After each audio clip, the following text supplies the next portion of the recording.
Fala Belter, tudo bem com você? Hoje eu vou te ensinar o que é a voz de peito e eu vou te ensinar de um jeito que os outros professores aí pelo YouTube não ensinam.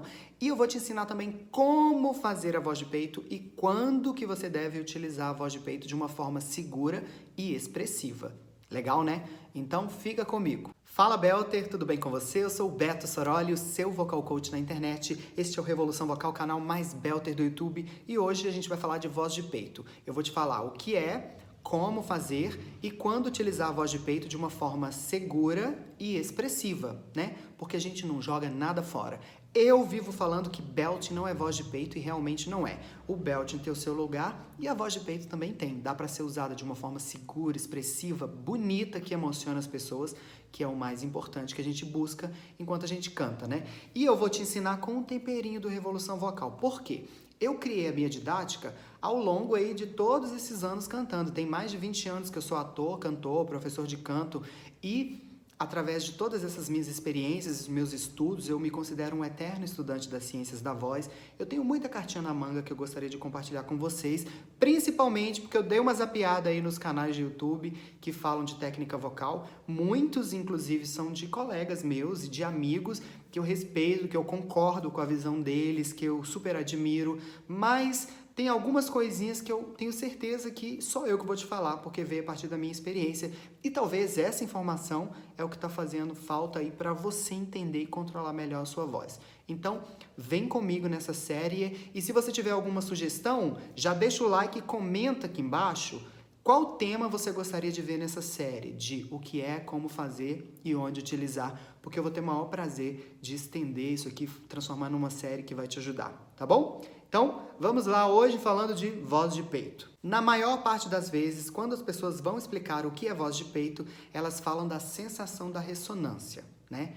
Ah, é uma ressonância que você sente vibrando na caixa torácica, ou que você sente no pescoço, ou que você sente na boca. E a voz de cabeça, o contrário, você sente a vibração mais na cabeça.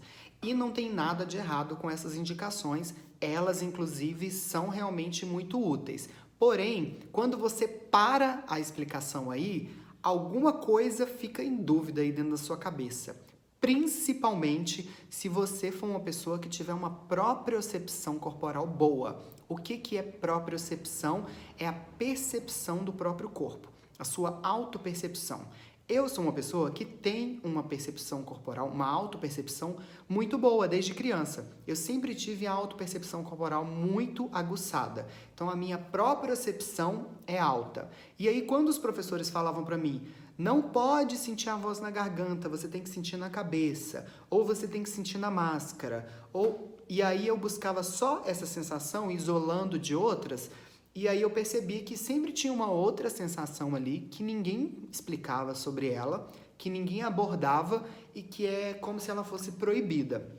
Isso me dava uma confusão mental e me atrapalhava. E talvez isso possa estar acontecendo com você. Então, eu quero que você, além de pensar nessa sensação de vibração, de sensação da ressonância, eu quero que você pense também nas suas pregas vocais. Isso mesmo, nas suas pregas vocais que você não está vendo, mas sim, você pode sentir elas e eu vou te ensinar como. Se você procurar relatos, artigos e até estudos mesmo sobre o que é voz de peito, você vai encontrar vários associando a voz de peito com as seguintes expressões. Voz de peito é voz falada, é voz grave, é uma voz pesada, é uma voz forte. E eu acho que faz bastante sentido, principalmente se você tiver um outro ponto de comparação. Porém, essas 4 expressões que eu citei aqui, elas podem ser atribuídas a uma voz de cabeça, a um falsete. Um falsete pode ter uma característica de voz falada, e se for comparado com uma voz mais leve, ele pode ser considerado pesado, ele pode ser forte.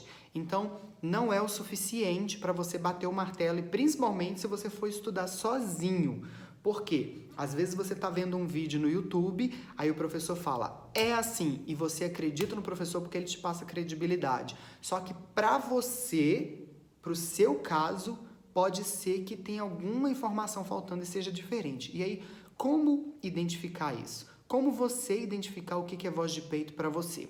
Então você pode partir daqui, tanto da sensação, a voz está vibrando mais aqui, a voz está vibrando mais na garganta, a voz está com a sensação mais na boca, ela é grave, ela é forte, ela é pesada. Não tem problema nenhum. Mas como que você vai ter certeza que é uma voz de peito? Para mim, a chavinha mágica está na borda da prega vocal, que é uma coisa que a gente não vê a olho nu, mas que a gente pode aprender a sentir. Se você já fez algum curso comigo, você sabe que de uns anos para cá, a base do meu trabalho é o mapeamento das bordas, que qualquer pessoa pode fazer. E o que é borda de prega vocal? As nossas pregas vocais, elas são músculos revestidos por camada de mucosa, que é o que vibra. Então, essa própria mucosa externa é a borda da prega vocal. Imagina que você está numa piscina, assim, não tem a borda lá? Então o músculo está revestido por uma camada e essa camada mais externa, quando a gente enfia uma câmera dentro da nossa boca para ver lá as pregas vocais, a gente vê a borda. E essa borda, ela trabalha com diferentes espessuras. Então, basicamente é isso. Você entender e decorar, o mapeamento de bordas é você entender e decorar quais as espessuras que a sua prega vocal pode se configurar na hora de vibrar. Então, a voz de peito, ela tem uma espessura diferente da voz de cabeça. Isso muito por causa da elasticidade. Então, o que a gente nota na voz de cabeça é que as pregas vocais são alongadas. E o que a gente nota na voz de peito é que as pregas vocais vão estar mais contraídas, ok? E por que é importante abordar a borda? Para fazer um trocadilho infame aqui. Você entender e sentir, aprender a identificar qual borda que você está utilizando pela sensação da borda é muito importante, porque é a borda que vai definir para onde que a ressonância vai. Se você for trabalhando só pela sensação da ressonância, mas você não tem consciência da borda, a sensação da ressonância não chega, e aí você fica se sentindo um completo incompetente. Então, a espessura da prega vocal é que vai definir se a ressonância está passando, se o som está passando e vai subir para a cabeça, ou se ele vai reverberar na traqueia. Por isso que quando a gente está em configuração de borda de voz de peito, com a prega vocal bem espessa e bem fechada, a ressonância não passa para cima e você sente ela reverberando na sua traqueia, na verdade. E aí vai reverberando mais. Então tem gente que tem a sensação, nossa, de que meu pulmão está vibrando, meu peito inteiro. Na verdade, o que está reverberando é o tubo da traqueia, que fica aqui atrás do nosso osso externo. Como os ossos do externo, da costela e osso em geral é poroso, então ele reverbera, você tem a sensação de reverberação. E também, enquanto a gente está cantando, tem ar nos pulmões, que também propaga aí a vibração. Mas o que está vibrando mesmo é a traqueia, ok? Que é o tubo logo abaixo das suas pregas vocais. E a questão da espessura da borda também vai interferir de uma forma muito decisiva no tom que a gente vai alcançar com aquela borda. Porque quando as suas pregas vocais estiverem bem contraídas e a borda vai estar mais espessa, vai gerar uma vibração mais lenta, ou seja, numa frequência de vibração mais baixa que produz tons mais graves. É por isso que a voz de peito não sobe tanto. Por quê? Nessa configuração de borda de prega vocal, a gente não consegue alcançar uma frequência de vibração muito grande sem utilizar muito ar. Então, por isso que algumas pessoas, quando tentam subir de voz de peito e passar de um determinado estágio ali, de um determinado tom, ela acaba fazendo muita força. E aí essa força fica insustentável de ser feita por muito tempo e acaba prejudicando, às vezes até machucando mesmo, literalmente, o seu trato vocal, suas pregas vocais. Então, o ideal para você aprender a subir, que é uma coisa que a gente pode falar num outro episódio, é você aprender a mudar de borda, que é o que eu ensino para os meus alunos nas minhas aulas e nos meus cursos de canto. Então, a partir dessas informações, vamos construir a nossa definição definitiva de voz de peito? Do ponto de vista da ressonância, ou seja, da sensação da vibração, voz de peito pode ser considerado como aquela voz que a gente sente vibrando aqui no nosso peito, porque ela está vibrando na traqueia e reverberando aqui, ó, nos ossos do peito, no pulmão e no pescoço, ok? Do ponto de vista da prega vocal, se a gente for analisar através de um exame de imagem, que é super simples, qualquer otorrino especialista em voz vai ter um aparelho para verificar isso, é uma voz onde as pregas vocais estão mais contraídas, fazendo com que a borda fique mais espessa, gerando uma vibração em uma frequência mais baixa, né, da nossa extensão, ou seja, num tom mais grave. Então, voz de peito é isso. Então, como fazer a voz de peito? Bom, para fazer a voz de peito, eu quero que você entenda o conceito de ataque. Ataque vocal é quando a gente começa o som vocal, quando a gente começa a fazer a nossa voz. Por exemplo, se eu for cantar aqui, quando eu comecei ali o som, foi um ataque. Esse ataque ele pode ser feito de formas diferentes. A maneira como eu fiz agora foi o ataque que a gente chama de ataque duro, que significa o quê?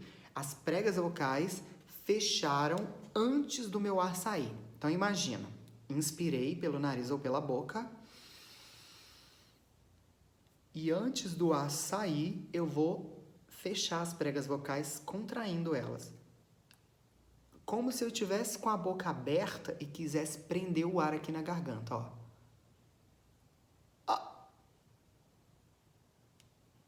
Se eu colocar a minha mão aqui, eu vou sentir que uma musculatura ficou bem ativa. E aí eu deixo ceder um pouco aquela força que eu tô fazendo pela a força do ar que tá vindo. Eu cedo pro ar, vamos dizer assim. Eu vou tentar, eu começo bem intenso, mas aí eu vou relaxando. Então,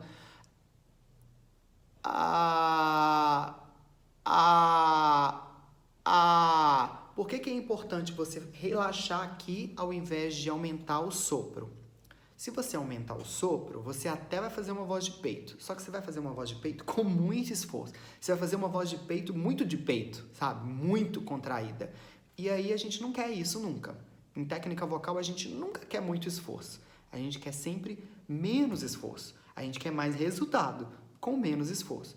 Então, pensa que na hora de estudar o ataque duro, não vai ser uma coisa que vai te exigir muito, tá? Você inspirou, contraiu ali, como se fosse prender o ar, e aí você cede um pouquinho.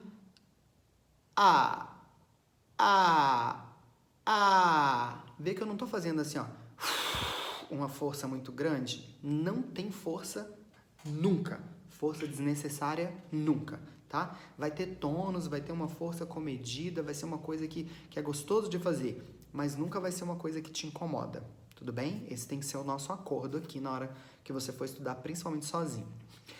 Pois bem, aí você faz esse ataque duro. Geralmente eu gosto de fazer com vogal A. Com vogal A ou E é melhor. E aí você pensa nessa sensação de musculatura fechando, uma prega vocal aproximando da outra, como se fosse prender o ar aqui.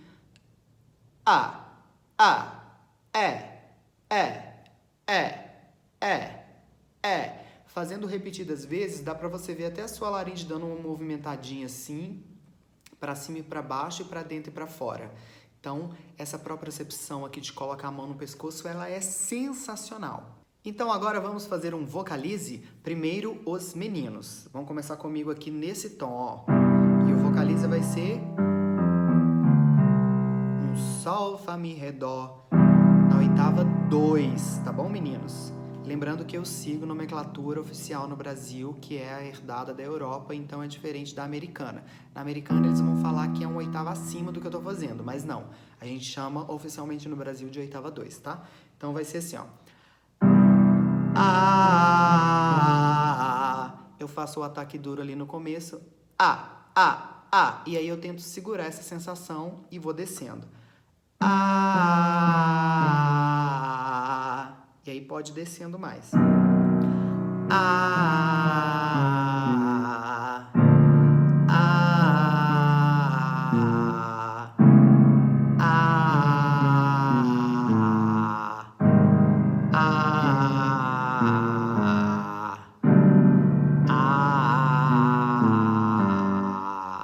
E aí a sua voz vai sumindo mesmo, principalmente se ela for muito aguda, tá? Quanto mais grave você descer, mais ela vai sumindo. E aí qual que tem que ser o seu cuidado?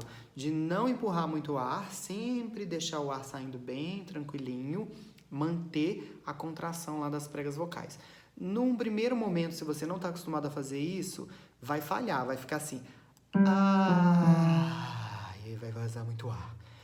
Não pode ter uma voz de peito com ar? Pode ter uma voz de peito com um ataque que não seja tão fechado, mas eu prefiro que você aprenda a fazer ele depois. Agora é usar ataque duro e manutenção de ataque duro, ok? Agora vamos fazer no tom legal para as meninas. As meninas vão pegar aqui, começando pelo Mi 3 e descendo também num pentacorde. Vai ser Mi, Ré, Dó, Si, Lá, sendo que o Dó é sustenido, tá bom? Aí vai fazer ataque duro no começo com a vogal A. Aí você pode ir monitorando tanto a sensação da ressonância quanto a sensação do fechamento, tá bom, meninas? Então vamos comigo. Desceu. Desceu. Desceu.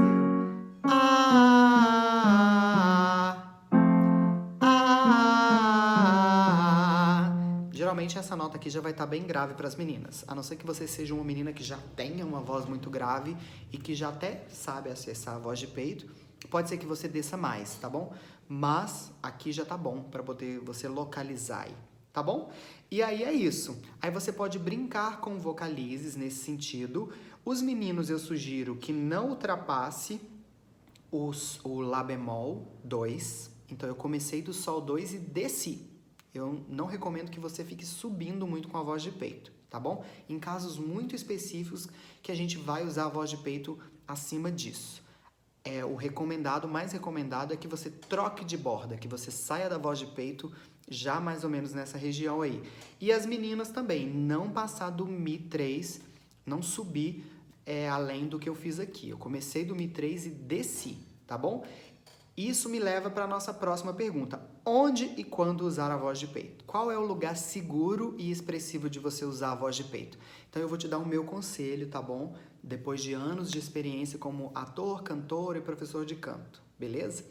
Use a voz de peito somente na região mais grave da sua voz, tá bom? E aqui duas informações são importantes. Talvez você ainda não desenvolveu toda a sua extensão vocal. Tem muita gente que está começando a estudar técnica vocal agora e com o passar do tempo vai aumentar a extensão tanto para o agudo quanto para o grave. E aí vai chegar um momento que você vai falar, opa, essa é a minha região grave, essa é a minha região média, essa é a minha região médio aguda, essa é a minha região aguda, essa é a minha região super aguda. É possível você dividir a sua voz em várias partes, assim, vamos dizer, para você mapear. Enquanto você ainda não fez isso, utilize com esses limites que eu falei, tenta os meninos não passar com essa sensação de voz de peito além do Lá bemol 2. Então, como que eu vou cantar nessa região, Soroli, se eu quiser uma qualidade de voz falada, esses atributos que geralmente são referidos à voz de peito. Voz forte, voz com qualidade de voz falada, voz pesada, voz potente. Você vai fazer isso através de ressonância, que é outra coisa, que é abrir a boca, que é aprender a levantar o palato, que é aprender a baixar a laringe, tá bom? Projeção de voz não tem a ver com a borda, tá? Ela influencia, mas ela não é tão determinante assim. O espaço vai ser mais determinante do que a borda. Então é muito mais saudável você trabalhar pelo espaço. Por quê? Se você não troca de borda na hora que você precisa, que é mais saudável, você acaba trabalhando demais e a sua voz vai cansar, vai estressar e não vai render. Você perde flexibilidade, você pode até lesionar, você pode se machucar ou você pode simplesmente se cansar rápido e não conseguir cantar um repertório inteiro, então não vale a pena, tá bom? Então, tenta mapear, meninos, não passar do Lá bemol 2, meninas, não passar do Mi. Na verdade, as meninas, depois que elas aprendem a fazer belting grave, elas não precisam nem chegar com a voz de peito ali no Mi 3, tá bom? Eu fiz aqui nesse vídeo para poder a gente mapear, porque é seguro você mapear, mas depois que você aprender a fazer belting, você vai ver que do Lá 2 para cima, você já vai ter volume pela ressonância e não pela borda, pela voz de peito, ok? Então deixa para usar a voz de peito só na região mais grave, quando você realmente precisar daquela adução, daquele fechamento, daquele peso, daquele timbre, tudo bem? Porque aí você vai dar os graves né? Você vai entregar para sua audiência esse som cheio, potente, encorpado e é seguro, porque as suas pregas vocais não estão precisando de alongar muito. Sempre controle o sopro bem suave, nunca empurre demais o ar, e aí a sua voz de peito vai ser apreciada sem te machucar. E aí, gostou do vídeo? Então clique em gostei, comenta e compartilha. Me ajuda a espalhar a mensagem. Aqui tem informação de qualidade para você que quer cantar de verdade. Se inscreva no canal, ativa o sininho para não perder nenhuma notificação e me segue também lá no Instagram, @Revolução Vocal. A Revolução Vocal está indo para o próximo nível, eu quero que você venha comigo. Beijão, tchau!